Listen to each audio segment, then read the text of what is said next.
Some might argue that America is going through an identity crisis. I would suggest we're going through an integrity crisis. Integrity is a hot issue today. In a society where we feel like we can't trust anyone anymore, integrity is a big deal. And when we talk about integrity, I'm not talking about someone's reputation. Reputation is what people think about you. Your character is who you really are. Somebody has once said that character is who you are when nobody's looking. And that's when you find out if integrity is for real. Integrity is about a person's trustworthiness. The word itself means to be whole or complete. It means that what you say and what you mean are the same thing. It means that when you say you do something, that's exactly what you plan to do. When you make a promise, you intend to keep it.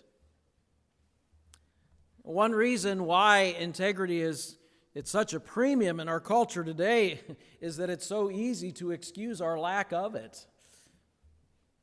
I always love the line the late Dr. Howard Hendricks said, "If you want to do something, you'll find a way. If you don't, you'll find an excuse."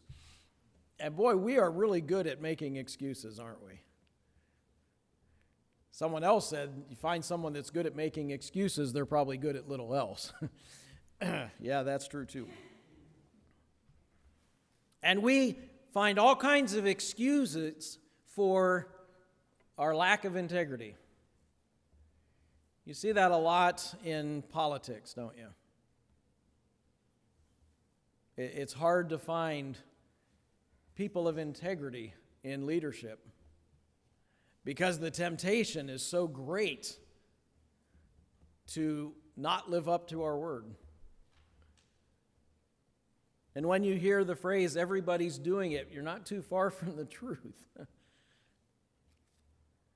Now, over the last few weeks, we've been looking at the book of Daniel.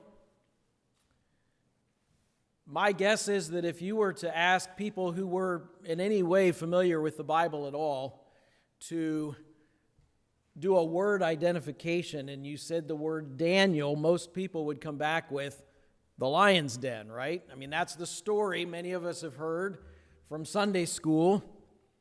We learned about Daniel in the lion's den. It's undoubtedly the best known incident in his life. I would suggest a more fitting word association with Daniel, and that's the word integrity. When you go throughout the book of Daniel, you are going to see he's a man of integrity. Not sinlessness. I'm not saying he's perfect. There's a difference between perfection and integrity. Let me give you a just brief example. In 1962, there was an invasion of the island of Cuba that the United States government backed, and it was an absolute failure. And the President of the United States at that time got on television and said, "This was an embarrassing failure, and I take full responsibility, and we are going to clean up this mess." His approval rating went up. About a decade later, there was another much less significant event that took place that may or may not have had the administration's backing, but the president came out and said, "I don't know anything about this. I had nothing to do with this." And it eventually drove him from office. His approval rating went down. Whether or not he was guilty didn't seem to matter. Integrity steps up and says, "I blew it. I take responsibility for it. I'm going to do what I can about it." A lack of integrity seeks to shift blame onto somebody else or make excuses or avoid responsibility whatsoever. Daniel was a man of integrity. And it was his integrity that gets him into the biggest dilemma in his life. So we're going to look at Daniel chapter 6, the story of Daniel in the lion's den. In many ways, it's familiar with the story we looked at last week, Shadrach, Meshach, and Abednego in the fiery furnace. In both cases, the people of God are confronted with a choice. And if they choose to uphold their integrity, they're facing a very horrible way to die. But I think there's a lot of lessons we can learn here about integrity. In fact, when the heat is on, we need consistent application of our obedience. And that's what Daniel shows us in this chapter. Now, before we get into chapter 6, I want to direct your attention to the end of chapter 5. At the end of Daniel chapter 5, verse 30 says, "That very night Belshazzar, king of the Babylonians, was slain, and Darius the Mede took over the kingdom at the age of 62. This marks the end of the Babylonian Empire, which to this point in history was the greatest on earth. And now we see the rise of what historians call the Medo-Persian Empire, or sometimes simply the Persian Empire, which would eclipse Babylon and be even greater. It would stretch all the way from Libya and Egypt to the west, all the way to the Indus River on the east. It was the largest empire known to history at that time. Now we're told that Darius the Mede takes over, and that identification's challenged scholars. He is not Darius the First, who ruled Persia from 522 to 486 BC. This is like a generation before that. He does appear in Scripture, particularly in the books of Ezra and Nehemiah, but it's not the same man. There's three possible identifications made to this Darius. Some have thought maybe this is Cyrus the Great, and Darius the Mede was his throne name for the first year of his reign. That might sound really weird to us, but it was a very common practice in the ancient world. And we're going to see later on, the end of chapter 6 kind of hints to maybe that's the case.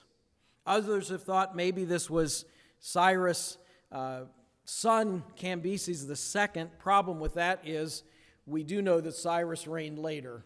So the sequence doesn't work at all. Some others point to a man named Gubaro, who was the governor of Babylon during the reigns of Cyrus and Cambyses. We really don't know. Honestly, I think the best explanation is this is probably Cyrus the Great. During his first year of his reign, because he was trying to bring together the Babylonians and the Medes and the Persians, he may have used Darius as his throne name. At any rate, there's a regime change. We have a new emperor, we have a new empire. And I'm sure Daniel at this point is wondering, what's next? Daniel at this point's an old man. He's probably in his 80s. He's been away from home for 65 years, serving in the Babylonian Empire, in their government. Now a new government takes over. Oftentimes, when a new administration comes in, they clean house. If you worked for the former leader, you're out. Bring in new. Maybe Daniel was thinking he was going to retire, take it easy. But that wasn't going to be the case. So we get into Daniel 6, where we see a spotless reputation that leads to a despicable plot. Look at verse 1. It pleased Darius to appoint 120 satraps to rule throughout the kingdom, with 3 administrators over them, one of whom was Daniel. The satraps were made accountable to them so that the king might not suffer loss. Now Daniel so distinguished himself among the administrators and the satraps by his exceptional qualities that the king planned to set him over the whole kingdom.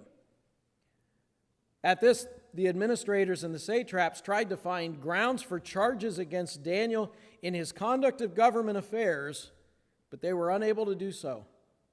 They could find no corruption in him because he was trustworthy and neither corrupt nor negligent. One scholar says, Daniel 6 opens with a miracle, a squeaky clean politician. That would be considered a miracle in our day, wouldn't it? Now, what Darius does, because he has such a vast empire to govern, is he breaks it up into provinces, kind of like our states, and appoints what we might think of as governors for each one. But Darius is smart. He knows that there's a lure. That old saying, power corrupts and absolute power corrupts absolutely. He knew that when people get into positions of authority, they often use that for their own financial gain. And so he sets up these three, what we might call vice presidents, who are overseeing the 120 governors to make sure they weren't ripping off the empire. And one of those three was Daniel.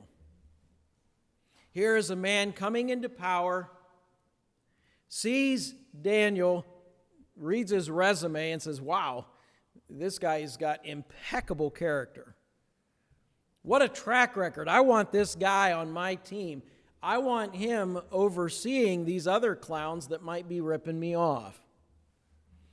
And apparently Darius had good reason to fear that, because all of the other governors and the other two, the vice presidents, wanted to get rid of Daniel. Why would they want to do that? Because they wanted to rip off the empire. They wanted to cheat. They wanted to get money for themselves. And Daniel's in the way because he's so clean. He's got such honesty. And that really irritated them. You know, honest politicians really irritate the other ones. And so they decide to, let's get rid of Daniel. Let's come up with something. Let's find some excuse to get rid of him. And they can't. They dig through all the records. They look through all the past. They check out his Facebook and his YouTube videos and, Instagram and all that stuff for some damning evidence, and it ain't there. They can't find anything on which to make an accusation. Now, isn't that something? I mean, how many of us could withstand that kind of investigation? We all have skeletons in our closet. Well, he didn't. Not when it came to his government service. And so in verse 5, finally, these men said, we will never find any basis for charges against this man Daniel unless it has something to do with the law of his God. His public service record is clean. So we got to come up with something, and the only thing we can think of is his integrity with his God. And so that's what they do. Verse 6. So the administrators and the satraps went as a group. Kind of underline that phrase in your mind. To the king and said, O King Darius, live forever. The royal administrators, prefects, satraps, advisors, and governors have all agreed, not quite, that the king should issue an edict and enforce the decree that anyone who prays to any god or man during the next 30 days, except to you, O king, shall be thrown into the lion's den. Now, O king, issue the decree and put it in writing so that it cannot be altered, in accordance with the laws of the Medes and Persians, which cannot be repealed. So King Darius put the decree in writing. They were very clever in this plot. and the way they presented it. I'm sure they knew that Darius, being new to the throne, wanted to unify his people. Remember last week we talked about the great image that Nebuchadnezzar set up, and he wanted everybody to worship it. Probably one of the political reasons for that was for unity. And if you want to really get the attention of a politician or a political leader, talk about unity, right? Party unity or unity of the nation. Yeah, that's a buzzword. And so they use that. Oh, king, let's bring all these foreign people together, and so they can only pray to you for a month. That also appeals to his pride, right? Come on. You don't get to be king of an empire without an ego. And I'm sure that it pumped him up a little bit to think, ooh, got the whole empire. Not only am I their king, I'm their God. They have to pray to me for a month. And so he signed the decree. The reason why that was important was in those days, they had a saying about the laws of the Medes and the Persians. You could not repeal it. Even the king himself could not repeal his own signature once he signed a bill. And they knew that. And they were going to use it against him, as we're going to see. Now, remember I said in verse 6 that phrase, as a group, keep that underlined. The Hebrew here appears 3 times in this story. Literally, it means to rage together. And it came to be known as conspire. What we have here is a conspiracy. Now, that's another hot topic these days. We even have a group of people we call conspiracy theorists. And I'll admit, some of the conspiracies that are put forth are a little bit off the wall, but I'm sure some of them have got some truth to them. Because when people get desperate, they will work together and they will stop at nothing to accomplish their goal. We've seen that in our own day and age, and we will continue to see that until the Lord comes back. And that's what's happening here. These guys conspired together to sell Daniel right up the river. And we're going to see it throughout this chapter. So, a law is signed. Anybody that prays to anybody but the king for the next 30 days gets tossed into the lion's den. A gory way to die. What is Daniel going to do? We see that a steady reputation leads to a deadly peril. Verse 10, now when Daniel learned that the decree had been published, he went home to his upstairs room where the windows opened toward Jerusalem. 3 times a day, he got down on his knees and prayed, giving thanks to his God just as he had done before. That's Daniel's response.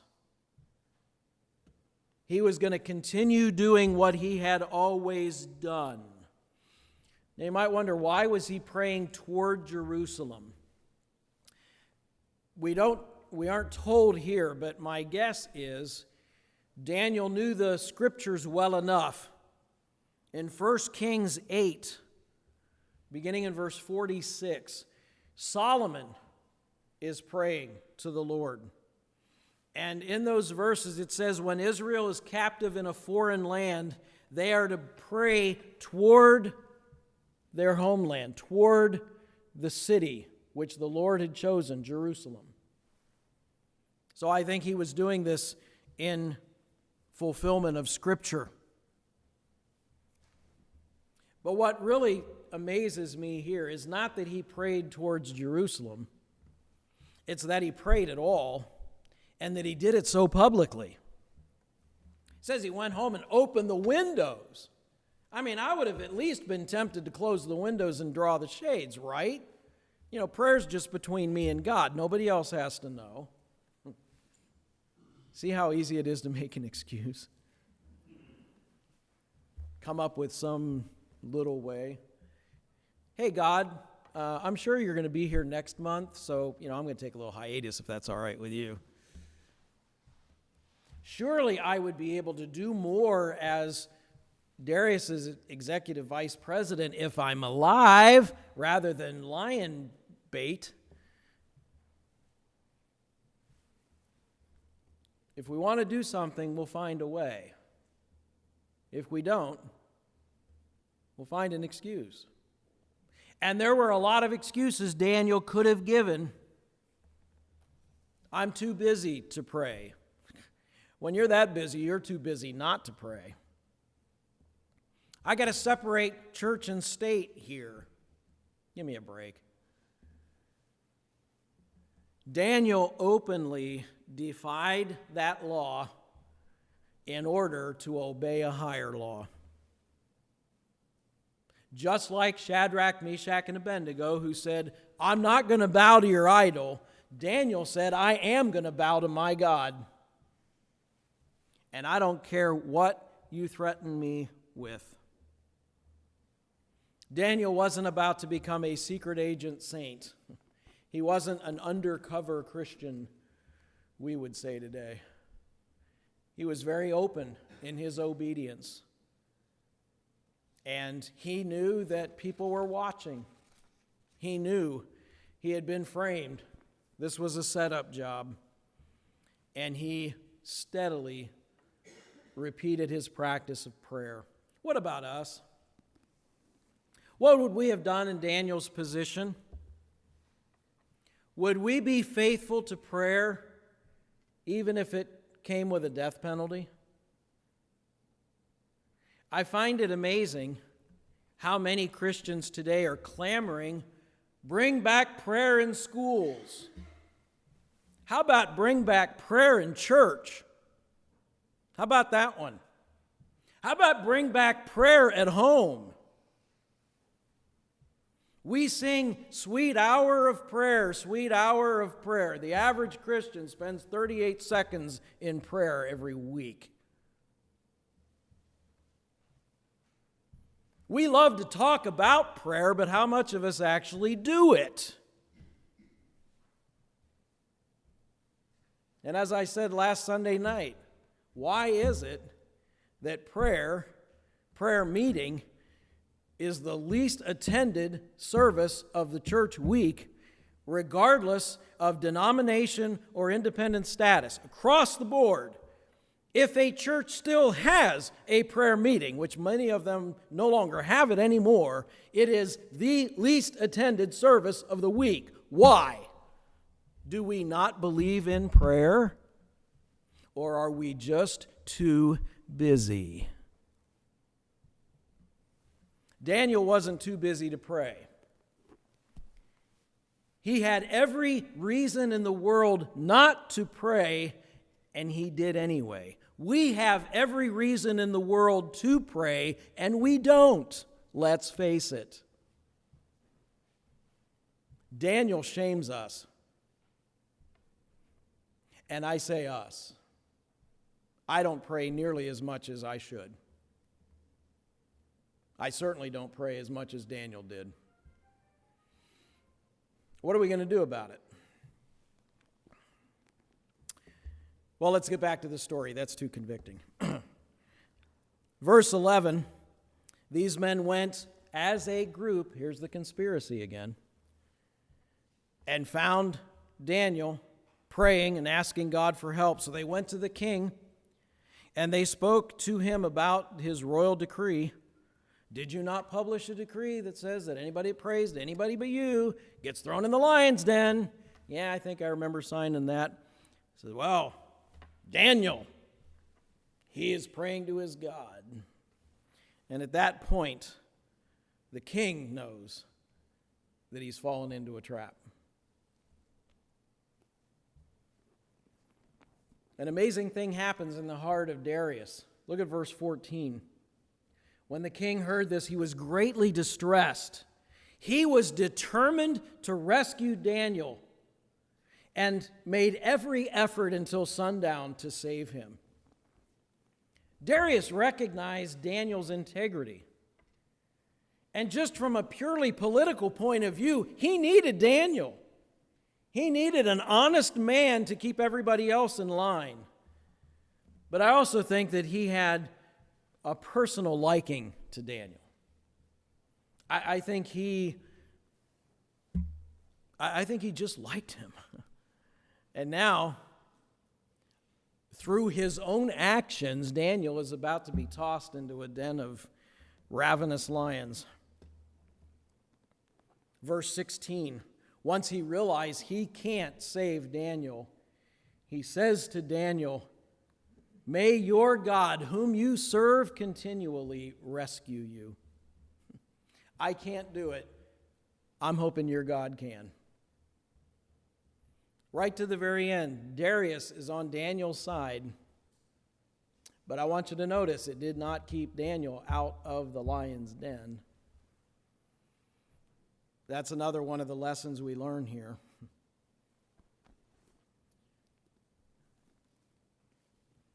Now, remember, Daniel isn't in the lion's den because of something he did wrong. It's because of what he did right.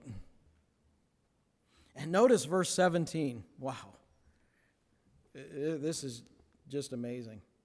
A stone was brought and placed over the mouth of the den, and the king sealed it with his own signet ring and with the rings of the nobles so that Daniel's situation could not be changed. Does that sound a little bit familiar?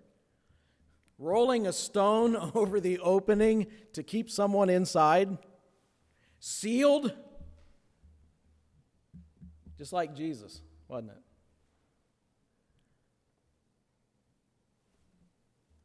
And the comparisons here are pretty astounding. But this is no joke. This is a situation that very easily could have ended Daniel's life. And Daniel was faced with a question. And it's a question that believers down through the years have been faced with. What matters most? My worshiping God or my safety? Now, psychologists will tell you that self-preservation is the highest motivation a human being has. We'll do anything to protect ourselves. We'll do anything to try to save ourselves. And there are times when, like Daniel, like Shadrach, Meshach, and Abednego, like the early Christians, we're going to be faced with a question: what's more important, your God or your personal safety? What's our answer going to be? See, Daniel at this point was confronted with the temptation of making his own personal safety his idol. I'm going to put that ahead of God. You say, well, that kind of stuff doesn't happen today. Really? How about for 16-year-old Cassie Bernal in Columbine High School, who had a shotgun put to her face and said, "Do you believe in God?" She said yes. And he pulled the trigger. You say, well, he was going to anyway. Maybe. She didn't know that. And you want to know the most amazing part of that story? She had been a Christian 3 months. And she said yes. What about us? Are we going to stand up for our faith, even at the cost of our own personal safety? Or are we hanging on to this life with such white knuckles that I'm going to do anything to preserve my life? Really? Jesus said those who try to save their life are going to lose it. Those who lose their life for my sake will find it. That's what Daniel knew. That's what Daniel challenges us as well. As martyred missionary Jim Elliot wrote before his life was taken, "He is no fool who gives what he cannot keep to gain what he cannot lose." And the truth is, you see this all throughout history, and it's going to increase as we get close to the end. Paul wrote in 2 Timothy 3:12, "Everyone who wants to live a godly life in Christ Jesus will be persecuted. Do you see any exceptions in that phrase? I don't. He wrote about himself in 2 Corinthians 1:9. Indeed, in our hearts we felt the sentence of death, just like Daniel, just like Shadrach, Meshach, and Abednego, just like countless believers down through the ages. But then he said this happened that we might not rely on ourselves, but on God who raises the dead. What's Paul saying there? So what if they kill me? I serve a God that raises the dead. To live is Christ, to die is gain. When those choices come, what are we going to say? The question is not if the heat is on, it's when the heat is on. Jesus did not say if you have persecution, he said when you have persecution. It's going to happen. What are we going to do? Daniel chose God. Daniel chose to uphold his integrity.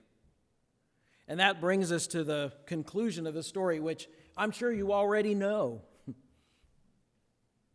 But a supernatural rescue leads to a divine praise. We tend to highlight Daniel as the main emphasis, but in this story, it's really more about Darius. We had seen how he tried to circumvent having Daniel put in the lion's den. When that didn't work, he's hoping that Daniel's God can save him. Now look at verse 18. We find out what happened to Daniel through Darius's eyes. It's verse 19. At the first light of dawn, the king got up and hurried to the lion's den. When he came near the den, he called out to Daniel in an anguished voice, "Daniel, servant of the living God, has your God, whom you serve continually, been able to rescue you from the lions?" We read earlier that Darius was up all night. He couldn't sleep. He couldn't eat. He was so worried about Daniel. Kind of funny, isn't it? Daniel's in the lion's den, but we're talking about how bad a night the king had.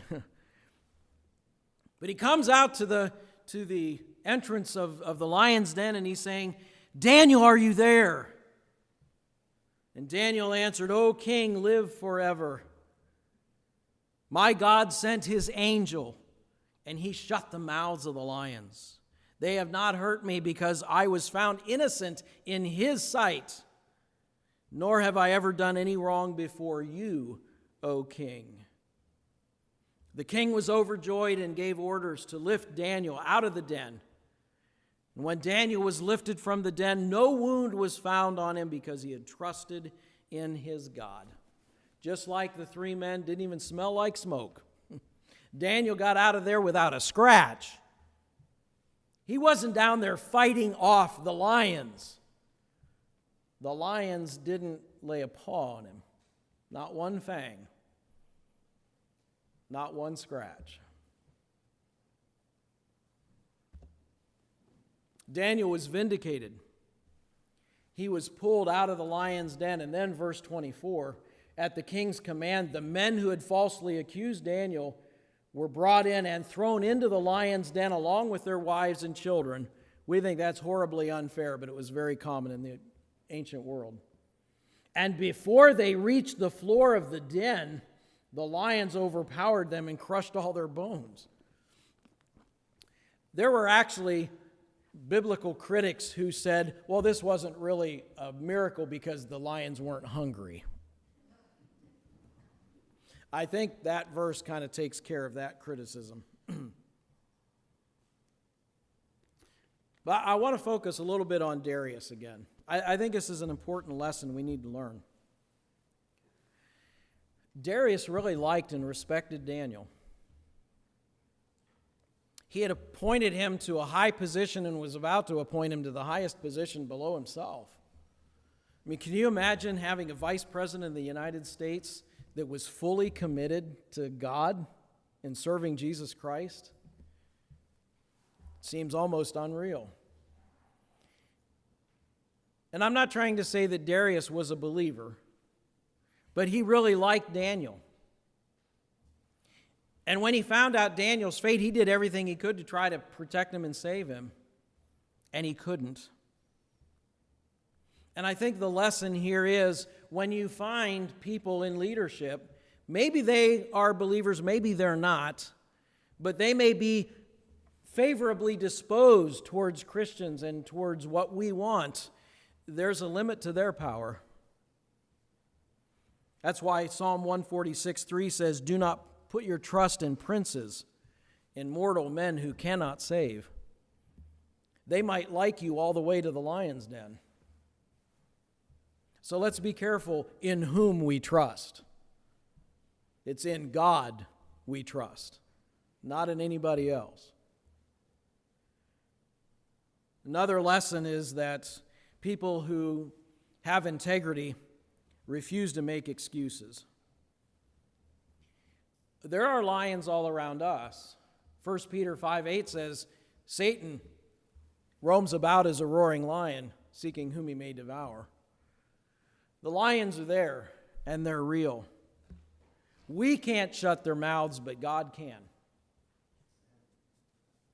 So as we wrap this up, when the heat is on, when our faith is under fire, we need creative alternatives. Sometimes we just need to think about other options that will allow us to continue to obey God. We need calm assertiveness. There comes a time and a place where we stand up and say, our God can deal with this, and yet maintain a calm attitude. We need courageous affirmation. We need to have the guts of Shadrach, Meshach, and Abednego that says, our God can rescue us from your fiery furnace, but even if he doesn't, we're not going to bow. And we need consistent application of our obedience. Regardless of the cost, are we going to obey God? That's the challenge. That's really the challenge of the whole book of Daniel. It's a challenge I hope we can take with us and put it into practice in our lives.